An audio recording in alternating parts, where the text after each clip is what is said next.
Berserk é cheio de personagens interessantes e claramente isso resultaria em combates incríveis. Então hoje a gente vai ver os 10 melhores combates que já aconteceram em Berserk.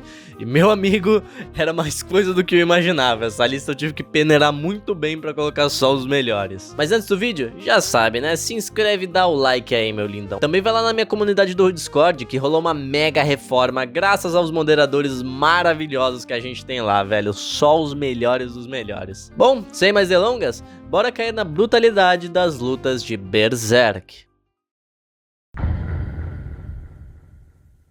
O arco da convicção em si é um arco de passagem, servindo para juntar os eventos que antecedem o Grift para os que acontecerão depois.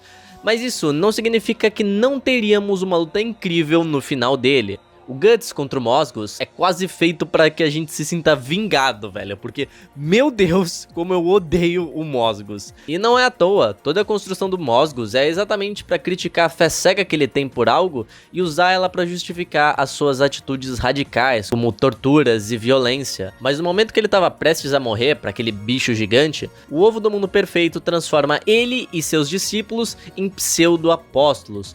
Porém, eles eram tão fortes que só pro Guts para dar cabo de todos eles. E é exatamente isso que ele faz, depois indo direto para enfrentar o Mosgus porque ele era a raiz do problema. Lá, ele revela sua forma completa, que é de uma estátua de pedra com asas que conseguem dar múltiplos socos e sem contar o fogo que ele consegue cuspir. O mais incrível dessa luta é ver a determinação do Guts sendo testada e a inteligência que ele tem até nos momentos mais difíceis, porque mesmo levando uma saraivada de murros, ele ainda consegue notar um ponto fraco e enfia a espada no peito do Mosgus, fechando ela com quase um ipom, jogando ele no meio dos fiéis, dizendo que não vai ter nenhuma coroa de flores no caminho dele pro céu. Cara, eu acho épico essa cena, porque ele não só derrotou um pseudo-apóstolo, ele quebrou a fé da maioria das pessoas, inclusive a da Farnese, e digamos que essa foi a suma blasfêmia do Guts. Willowed foi o segundo apóstolo que o Guts enfrentou, mas o primeiro que ele derrotou. O maneiro do Willowed é que ele é a personificação da maldade. Ele não é que nem os outros apóstolos, que tem um apego sentimental a algo, nem nada do tipo.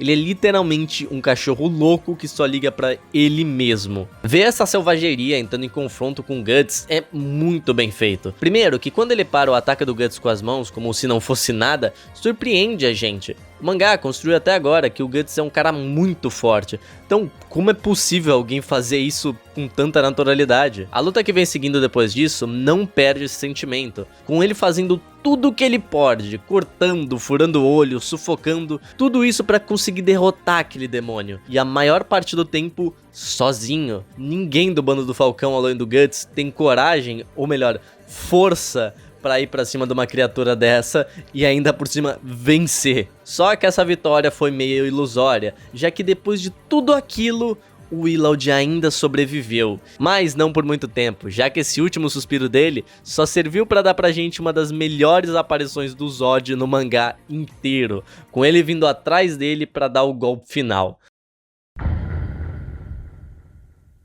Essa é uma luta bem rápida, mas ela é um divisor de águas que mostra que é impossível o Guts enfrentar alguns apóstolos sozinho. Quando o Grumbeld aparece do lado do Zod, a gente vê o que é um gigante de verdade, porque o Zod já era grande, mas esse cara aqui, ele tá em outro nível. O Guts então leva um pau de louco, mal conseguindo aguentar os ataques, até o momento que a Berserker Armor é introduzida e a luta de verdade começa. O Guts literalmente quebra o martelo, o escudo e até a honra do Grumbeld, forçando ele a se transformar no apóstolo mais poderoso que a gente já tinha visto até aquele momento, e ainda assim perder pro Guts com ele conseguindo quebrar a armadura do Grumbeld. Cara, é uma pena a gente não conseguir ver o desfecho inteiro dessa luta, mas ela sem dúvida foi muito importante para a obra, já que ela mostrou que a Berserker Armor é capaz e como o Guts vai ter que lidar com aquele novo poder, sem contar que ela é maneira demais.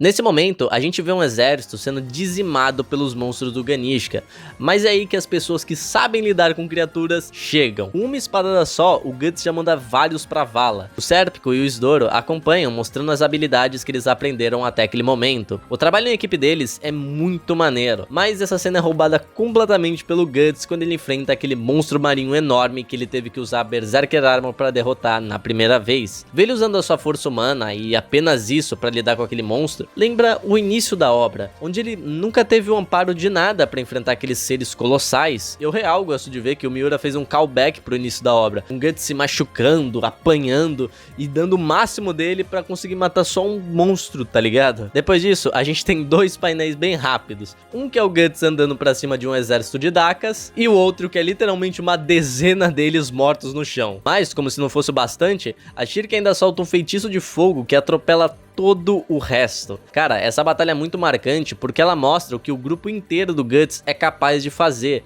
então ela tá no seu merecido lugar. Essa daqui porque ela é visualmente incrível, mais assustadora no fundo, e eu vou explicar o porquê. Quando os apóstolos do Grift vão pra cima das criaturas do Ganishka, o exército humano fica em choque e não consegue reagir. Porém, não demora muito para os apóstolos começarem a perder, e é então que os humanos e os apóstolos unem forças para derrotar aquela ameaça. É muito maneiro ver os apóstolos servindo como máquinas quase, dando suportes para os humanos e tudo mais. Porém, é assustador quando você lembra que os apóstolos comem humanos e que eles sacrificaram seus entes queridos para se tornarem aquilo. Pior ainda é que quando o momento chegar, o exército do Falcão vai ser a primeira oferenda para aquelas criaturas que eles lutaram ao lado.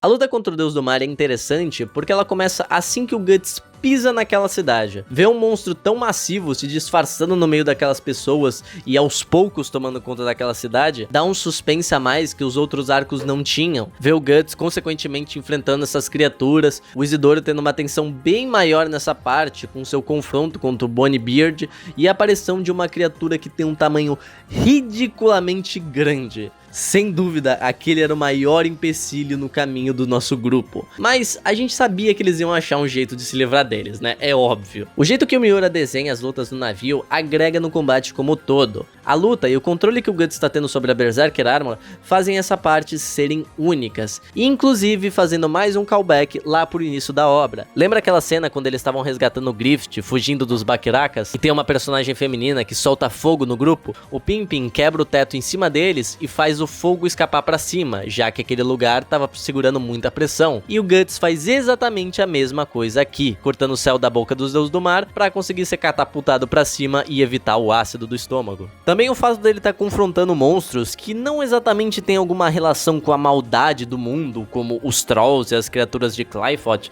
mas sim que estão mais pra uma força da natureza. Isso ajuda a expandir a fantasia do mundo de Berserk. Tanto que as sereias são introduzidas aqui e elas são o maior motivo do Guts conseguir derrotar o Deus do Mar. Com aquele momento incrível que depois de tanto esforço, a gente vê o Guts cedendo um pouco às suas raízes violentas, com um sorriso sedento e cortando o coração. Mano, pelo amor de Deus, é épico demais, velho.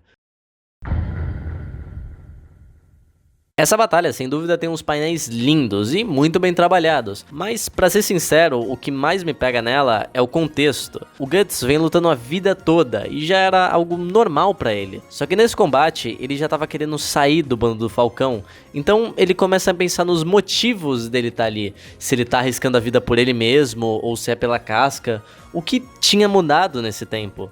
Ele sabia que ele precisava se focar porque a vida dele estava em jogo naquela luta, mas será que a vida dele importava tanto assim? E essa dúvida é respondida com ele parando em pé, vitorioso em cima dos 100 soldados. Mas a batalha que ele estava travando dentro de si continuava. Cara, eu nunca pensei que uma luta cheia de carnificina conseguiria ter um contexto tão profundo quanto essa tem.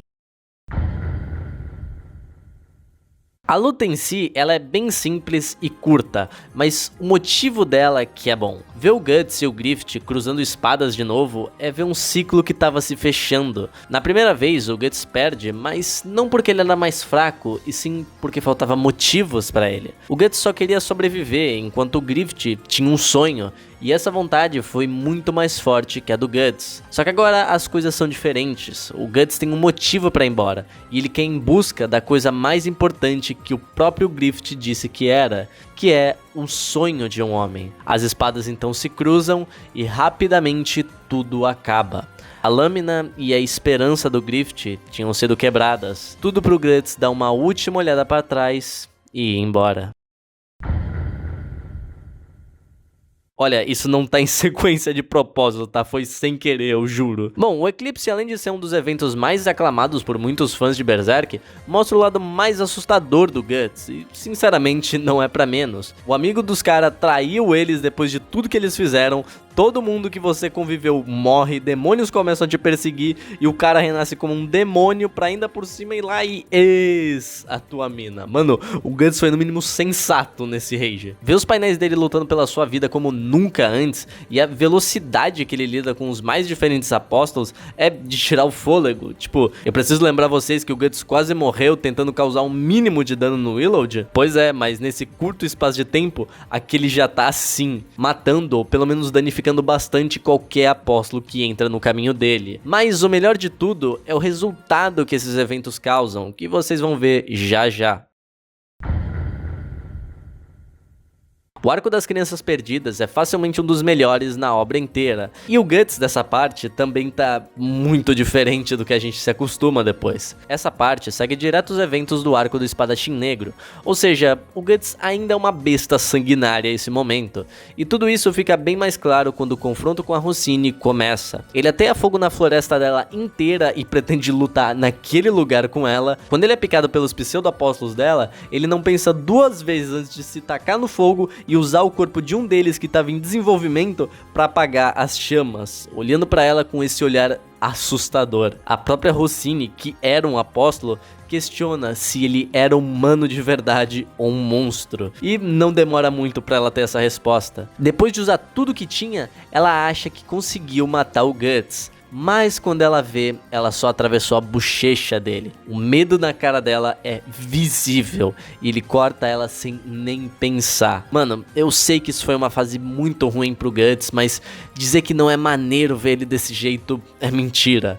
O humano botar medo em um demônio mostra que ele não tava ali pra resolver nada de maneira pacífica, e sim da maneira que a gente mais gosta, usando a Dragon Slayer. Bom, mas por hoje é isso, eu vou ficando por aqui, moçada. Só que antes de ir, eu quero agradecer aos membros do canal, esse pessoal bonito que tá me ajudando bastante aqui, e também aos marcados pelo estigma, que são o Eduardo Marques Ferreira, o Luiz Eduardo Soares Prado, o Persine Cearense, o Vladzera 062, o Joãozinho, o Yuk Sem Ideia, o Senhor Sombrinha, o Caio GBB, o José Renato, o Xioga, o canal do Pilas, o Diogo Cardoso, o Black Bullet, o Kido, o Andrelva, o LD Black 7, o Ulisses Juca, o Rafael Hack, o José Henrique, o João Pablo Silveira, o Eletropainel, o Evandro Neto, o Leonardo Ferreira e o Breno Cruz. Muito obrigado, gente, de coração pela ajuda de vocês, que tá sendo fantástica. E o tempo que vocês estão aqui ajudando também tá sendo fantástico. Mas por hoje é isso, moçada. Tamo junto, até o próximo vídeo e tchau!